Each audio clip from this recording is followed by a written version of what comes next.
You know, they were talking about climate change yesterday, and now we're learning that scientists and researchers are looking at how to change the weather on purpose. That's right. Lasers now could one day manipulate rain and lightning. CBS This Morning contributor Mичио Каку is a physics professor at City College of New York. Professor, nice to see you. Extraordinary seeing Al Gore and Bill Clinton there together with Charlie, wasn't it? That's right, yeah. Yeah, they did not get into this discussion, though.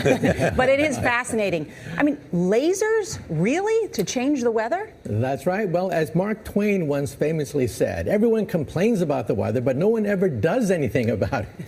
Well, instead of doing a rain dance, we physicists are firing trillion-watt lasers into the sky to actually precipitate rain clouds and actually bring down lightning bolts. This is potentially a game changer. But this is experimental. It's experimental. However, in the laboratory so far it works. When you have water vapor and you have dust particles or ice crystals, you can precipitate rain. It condenses around the seeds. These seeds can also be created by laser beams. By firing trillion-watt lasers, you rip apart the electrons, creating what are called ions, and these ions act like seeds, like dust particles, bringing down rain and even lightning. Go ahead. Well, this fascinates me in part because, too, I remember reading the stories that China had used this during the Olympics, that the USSR had used this after Chernobyl to create rain clouds. I mean, did those really work then? We have some of these capabilities now? Inconclusive. Even in the 60s, the CIA used this to bring down monsoons during the Vietnam War, to wash out the Viet Cong. Governments have been playing with this thing. Alleged to. Alleged to, right. Yeah. Now, we realize that for decades now, these governments have been alleged to have experimented with weather control, but nothing conclusive.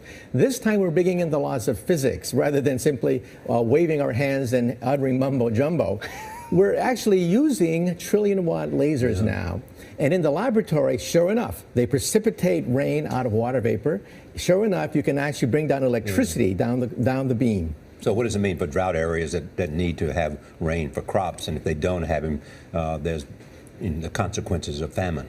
Well, the bad news is if it's a clear blue sky, it's not going to do anything at all because it only takes water vapor that's already in the air and condenses it. However, for floods, for agriculture, for farmers, for people planning wedding parties, football games, you name it, outdoor events and agriculture and flooding and even hurricanes, all of them could be subject to weather modification. Incredibly interesting. Professor Mичио Каку, thank you so much.